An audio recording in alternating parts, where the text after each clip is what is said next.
নমস্কার, যুক্তি তর্ক সঙ্গে অর্কই আপনাদের স্বাগত। আপনাদের সঙ্গে আমি অর্কপ্রভ সরকার।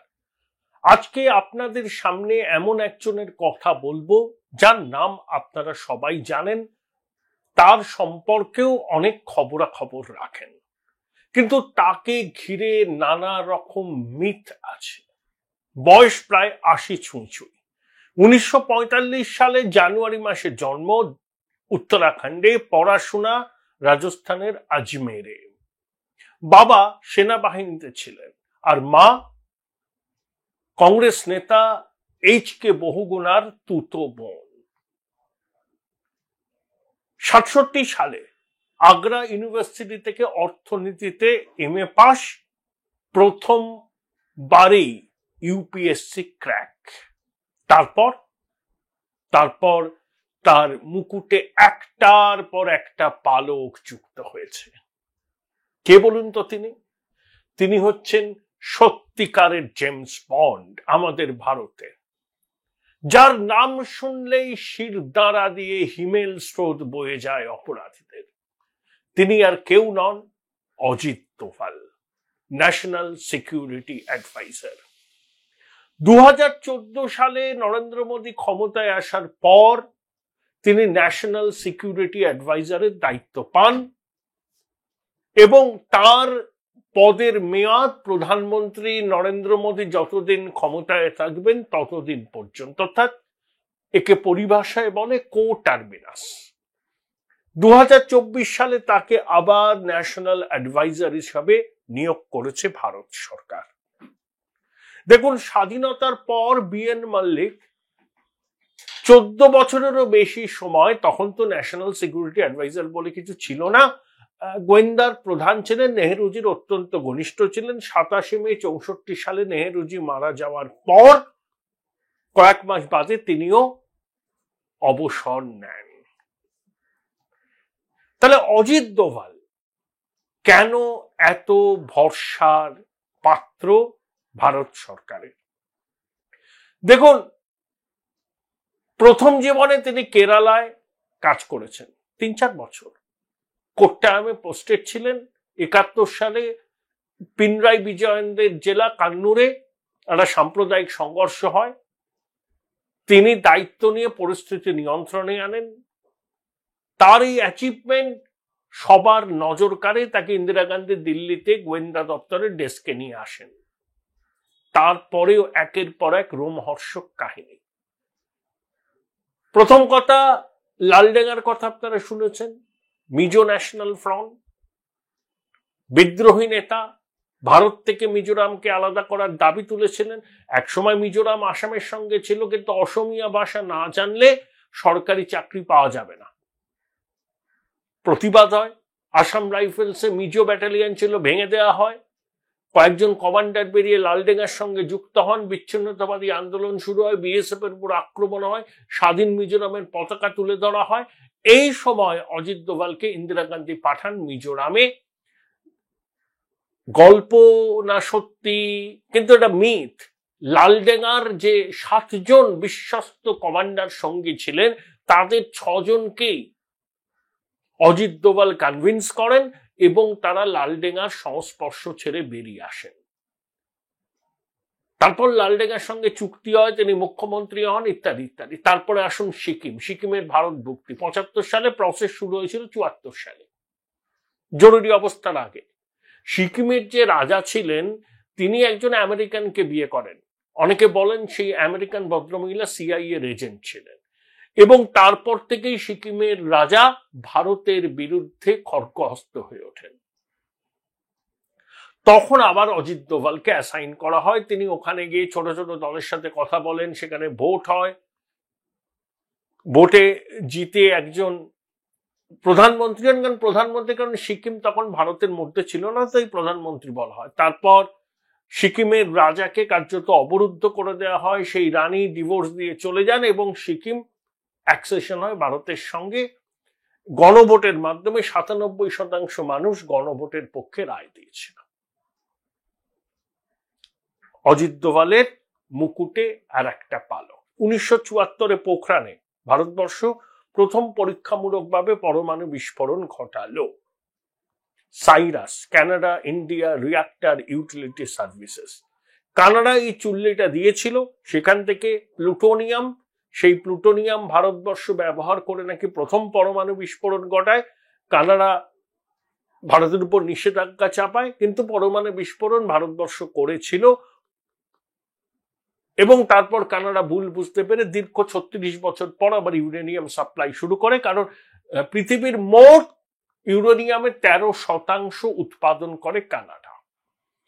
ভারত পরমাণু বিস্ফোরণ ঘটিয়েছে, এই পাকিস্তান কি চুপ করে বসে থাকবে? পাকিস্তানও প্রস্তুতি নিতে শুরু করে। এই খবর পেয়ে ইন্দিরা গান্ধী অজিত দোভালকে পাকিস্তানে পাঠান ফার্স্ট অফিসার হাই কমিশনে। তারপর অজিত দোভালের কাজকর্ম সম্পর্কে কার্যত অনেক মিথ। তিনি নাকি কোয়াটায়, পাকিস্তানের যেখানে পরমাণু পরীক্ষা নিরীক্ষা হতো, সেখানে ভিখারির ছদ্মবেশে ঘুরে বেরিয়ে সংগ্রহ করতেন গোপন তথ্য।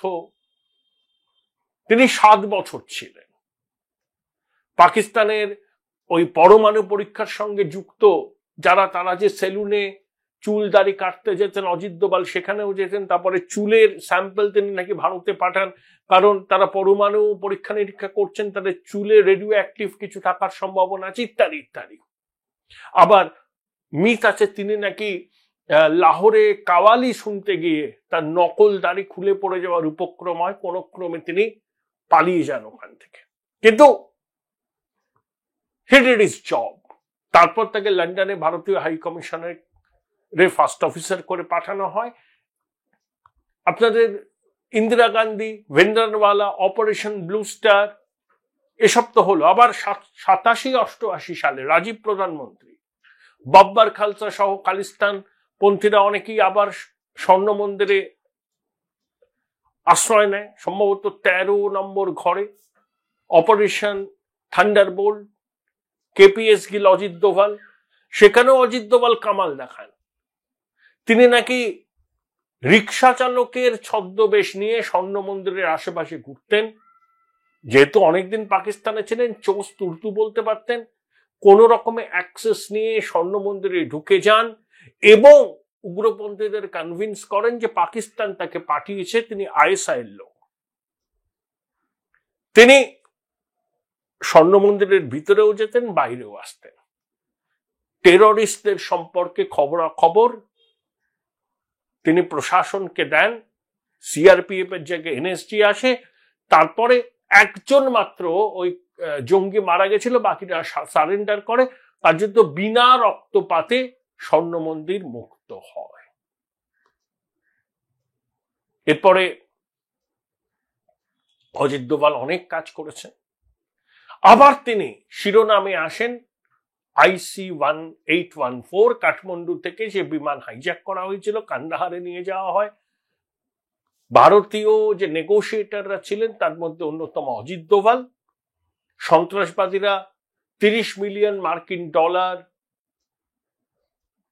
চায় এবং 36 জন কুখ্যাত জঙ্গির মুক্তি চায় ভারতের জেল থেকে। শেষ পর্যন্ত 3 জনকে মুক্তি দিতে ভারতবর্ষ রাজি হয়, সেগুলো আপনারা জানেন। নেগোসিয়েশন পার্টটা অনেকটাই করেছিলেন অজিত দোভাল। দেখুন, আইবি চিফ তিনি হতে পারেননি প্রথম দিকে, এনডিএ জমানায়, প্রথম এনডিএ 98 থেকে 2004। আদবানিজির সঙ্গে তার অত্যন্ত ঘনিষ্ঠ সম্পর্ক ছিল, কিন্তু ব্রজেশ মিশ্র, যিনি তখন ন্যাশনাল সিকিউরিটি অ্যাডভাইজার ছিলেন এবং একই সঙ্গে প্রধানমন্ত্রী বাজপেয়ীর প্রিন্সিপাল সেক্রেটারি ছিলেন, তার আপত্তিতে অজিত দোভাল হতে পারেননি। 2004 সালে ক্ষমতায় ইউপি আসে। 2005-এ অজিত দোভাল রিটায়ার করেন, খুব স্বল্প সময়ের জন্য আইবি চিফ হন। কিন্তু অবসর নিলেও তো তিনি চুপ করে বসে থাকার পাত্র ছিলেন না। তার ভাস্ট এক্সপিরিয়েন্স, সেই এক্সপিরিয়েন্সকে তিনি কাজে লাগাবার চেষ্টা করেন, সফল হন। দেখুন, অজিত দোভালের টার্গেট ছিল দাউদ ইব্রাহিম। আপনাদের মনে আছে জাভেদ মিয়াঁদাদের ছেলের সঙ্গে দাউদের মেয়ের বিয়ে হয়েছিল, দুবাইয়ের গ্র্যান্ড হায়াতের রিসেপশন পার্টি। ভিকি মালোত্রা আর একজন কি তানেজা, ছোটা রাজনের সঙ্গী। ছোটা রাজন দাউদের সঙ্গী ছিলেন, কিন্তু তারপর দাউদ তার উপর প্রাণঘাতী হামলা চালায়, সেই থেকে ছোটা রাজন দাউদের বিরুদ্ধে চলে যান। সেই ছোটা রাজনের দুজন সঙ্গীকে দাউদ নিকেশ করার কাজে নাকি অজিত দোভাল কাজে লাগিয়েছিলেন বলে শোনা যায়। এই ভিকি মালোত্রাকে আর তার সঙ্গীকে আবার মুম্বাই পুলিশ খুঁজছিল। তারা ফোন কল ইন্টারসেপ্ট করে এবং জানতে পারে দিল্লির একটা হোটেলে তারা রয়েছে। ডিসিপি ক্রাইম একজন ভদ্রমহিলা ছিলেন, তিনি সেই হোটেলে চড়াও হন। অজিত দোভাল নিজের পরিচয় দেন, কিন্তু তিনি তখন প্রাক্তন। কিন্তু তিনি আটকাতে পারেননি ভিকি মালোত্রা এবং তার সঙ্গীর গ্রেপ্তারি। I will teach you a lesson, DCP ক্রাইমকে নাকি বলেছিলেন। কারণ অজিত দোভাল হচ্ছে এমনই ভারতের যারা শত্রু, ভারতকে যারা রক্তাক্ত করতে চায়, তাদের তিনি নিকেশ করে দেওয়ার পক্ষপাতী। কিন্তু দাউদ ইব্রাহিমকে নিকেশ করার পরিকল্পনা সফল করতে পারেননি দোভাল। মুম্বাই পুলিশের সঙ্গে কমিউনিকেশনের সমস্যা ছিল। আসলে অজিত দোভাল কাউকে জানতে দিতে চাননি যে এই ধরনের একটা অপারেশন হচ্ছে, এটা অত্যন্ত গোপনে করা হচ্ছিল। তখন গুজরাটের মুখ্যমন্ত্রী নরেন্দ্র মোদী, অজিত দোভালের সঙ্গে তার ঘনিষ্ঠতা বাড়ছে। তিনি অজিত দোভালকে গুজরাটে আমন্ত্রণ জানালেন যে police training, police science, internal security নিয়ে একটা বিশ্ববিদ্যালয় করার জন্য রক্ষা ইউনিভার্সিটি হলো। অজিত দোভাল তার বোর্ড অফ গভর্নেন্স ছিল। ইতিমধ্যে তিনি একনাথ রানাডে, আরএসএস এর স্বয়ংসেবক, বিবেকানন্দ ফাউন্ডেশন করেছেন। রানাডে, অজিত দোভাল মিলে শুরু করলেন বিবেকানন্দ ইন্টারন্যাশনাল ফাউন্ডেশন। তারই শাখা সংগঠন ইন্ডিয়া ইন্টারন্যাশনাল ফাউন্ডেশন। সেই বিবেকানন্দ ইন্টারন্যাশনাল ফাউন্ডেশন অভ্যন্তরীণ নিরাপত্তা, বৈদেশিক দিক থেকে ভারতবর্ষের কি থ্রেট ইত্যাদি নিয়ে গবেষণা। এবং ওই সময় দেখুন, সালটা 2011, দ্বিতীয় ইউপিএ, ভারতের রাজনীতির ব্যবসায়ীদের কালো টাকা কোথায় কোথায় আছে সে সম্পর্কে একটা রিপোর্ট তৈরি করে তিনি সরকারকে না দিয়ে সংঘ বিজেপিকে দেন। তারপরে ইন্ডিয়া এগেন্স্ট করাপশন, আপনার মনে আছে আপনাদের? আন্না হাজারে, অরবিন্দ কেজরিওয়াল, কিরণ বেদি। তারপরে কেজরিওয়াল নিজেই করাপশনের সঙ্গে যুক্ত হয়ে জেল খেটে নিলেন। কিন্তু ইন্ডিয়া এগেন্স্ট করাপশন যে আন্দোলনটা হয়েছিল তার পিছনে সংঘের ভূমিকা ছিল এবং এই বিবেকানন্দ ইন্টারন্যাশনাল ফাউন্ডেশনেরও ভূমিকা ছিল। তাহলে কখনোই তিনি কংগ্রেসের খুব একটা নেক নজরে ছিলেন না। ইন্দিরাজি তাকে খুব বিশ্বাস করতেন, রাজীবও করতেন, কিন্তু তারপর থেকে কংগ্রেসের সঙ্গে তার সম্পর্ক ধীরে ধীরে খারাপ হতে থাকে। Join Indian Institute of Hotel Management now. Right choice, right decision.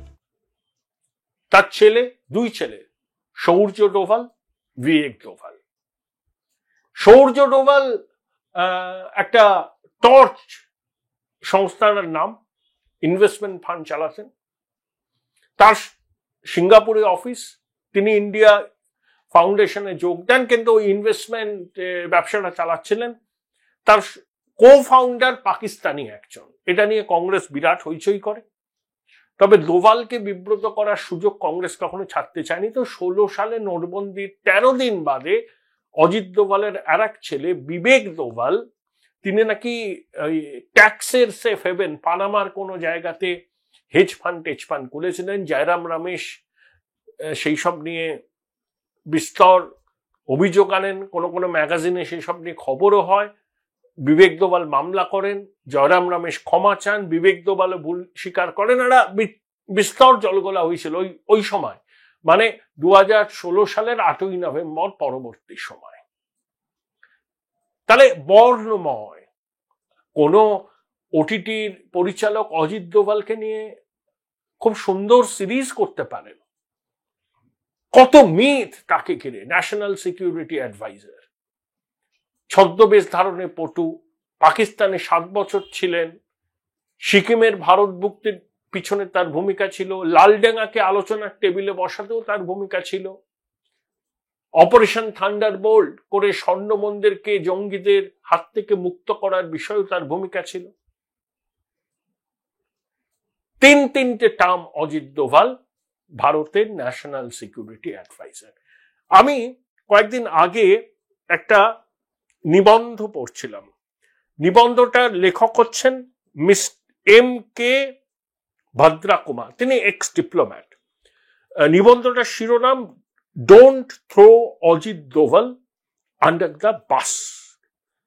প্রথম তিনটে লাইন এরকম: any genuine friend of India should be happy about the NSA's extraordinary achievements, but the US is gunning for Ajit Doval, which raises doubt about American intention. দেখুন, এই যে প্রধানমন্ত্রী Narendra Modi September মাসে আমেরিকায় গেলেন, বাইডেনের সঙ্গে বৈঠক হলো, কিন্তু ন্যাশনাল সিকিউরিটি অ্যাডভাইজার সেই সফরে প্রধানমন্ত্রীর সঙ্গী ছিলেন না। তখন থেকে আলোচনা, কারণ ওই পান্নুন 6 ফর জাস্টিস লয়ার, তিনি নিউ ইয়র্কের একটা কোর্টে মামলা করেছেন। ওই সময় সেই কেসটা ওঠার কথা ছিল। বিড়ম্বনার জন্যই অজিত ডোভাল যাননি সম্ভবত, যদিও ভারত সরকার বলেছে কাশ্মীরের ভোট আছে, অন্যান্য ডোমেস্টিক কম্পালশনস এর জন্য অজিত ডোভাল যেতে পারেননি। কিন্তু ফিউ টেকার্স নিউ ইয়র্কের কোর্টে ওই মামলাটা চলার জন্যই সম্ভবত অজিত ডোভাল প্রধানমন্ত্রী সফর সঙ্গী হননি। অজিত ডোভাল অত্যন্ত অ্যাগ্রেসিভ, শত্রুর শেষ দেখতে চান। ভারত মাতাকে কেউ রক্তাক্ত করার চেষ্টা করলে তিনি ছেড়ে কথা বলবেন না, এটা আমেরিকা খুব ভালো জানে। তাই আমেরিকা চাইছে অজিত ডোভালকে তার পদ থেকে সরাতে, কিন্তু মোদিজি বা ভারত সরকার চাইছে না। দেখুন, আমেরিকা একজন সেনেটর একটা বিল এনে বলেছেন যে ন্যাটোর সঙ্গে এক পার ভারতের গুরুত্ব, puts India on per with NATO allies. কিন্তু তা বলে কি হবে? আমেরিকার বর্তমান প্রশাসন প্রধানমন্ত্রী নরেন্দ্র মোদীকে পছন্দ করেন না, যতই হাক ডিপ্লোম্যাসি হোক না কেন। তাদের মনে সংশয় আছে নরেন্দ্র মোদীর নেতৃত্বে ভারত সরকার ভারতকে আজ না হয় কাল সুপার পাওয়ার হিসাবে তুলে ধরতে বদ্ধপরিকর, এবং এশিয়ার বুকে দ্বিতীয় চায়না হিসাবে আত্মপ্রকাশ করতে চলেছে ভারতবর্ষ, বা চায়নাকেও সব দিক থেকে তারা আগামী দিনে ছাড়িয়ে যাবে। Demographic dividend, intellectual capability, natural resources, arm force, nuclear weapon এবং টেকনোলজিক্যাল ইনোভেশন। আবার একই সঙ্গে ভারতের বিরাট বাজার। আমেরিকা ভারতকে সহযোগী চায়, কিন্তু ভারত অ্যাসার্ট করতে শুরু করলেই আমেরিকা সিঁদুরে মেঘ দেখে, এবং ভারতের যে সুপার পাওয়ার হওয়ার অ্যাম্বিশন আছে সেটা আমেরিকা জানে, এবং ভারতের উত্থানকে তারা মনে করে যে এশিয়ার বুকে আর একটা চায়নার উত্থান। কিন্তু ভারতের বিশাল বাজারের কথা মনে রেখে ট্রানজাকশনাল রিলেশনশিপ তারা রাখতে চায়, এবং ভারতবর্ষ আমেরিকা থেকে অস্ত্র কিনছে, ইত্যাদি কিনছে, বড় বড় বরাত টরাত সবই হচ্ছে, কিন্তু বিশ্বাসের জায়গাটা নড়বড়ে। বরঞ্চ আমেরিকা চায় কংগ্রেস আসুক ক্ষমতায়, কারণ Rahul Gandhi westernised, urban, elite, America ভাষায় true secular, committed to democratic principles, এবং চীনকে রুখতে গেলে কংগ্রেস আমেরিকার সঙ্গে থাকবে, এটা জানে আমেরিকা।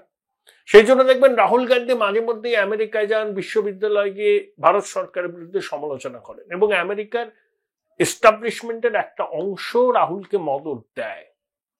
তারা মোদিজির বিকল্প হিসাবে রাহুলকে চাইছে, কিন্তু আবার মোদিজির নেতৃত্বে যে ভারত সরকার তার সঙ্গে ট্রানজাকশনাল বিজনেসও বন্ধ করতে তারা চাইছে না, কারণ ভারতের বিরাট বাজার।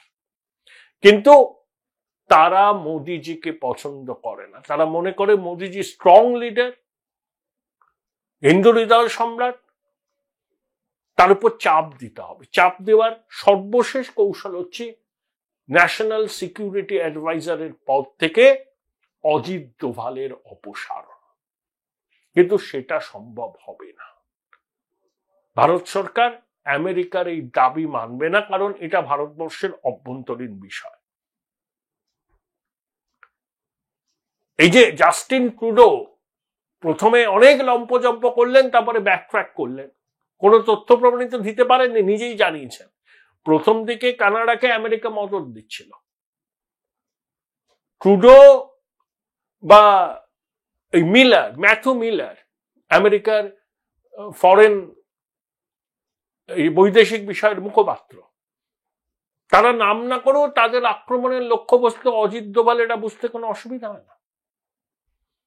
কিন্তু ট্রুডো ব্যাকট্র্যাক করেছে।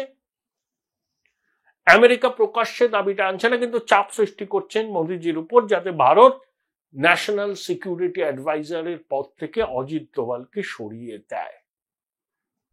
কিন্তু ভারত সরকার অজিত দোভালকে সরাবে না, কারণ তার এক্সট্রা অর্ডিনারি অ্যাচিভমেন্ট।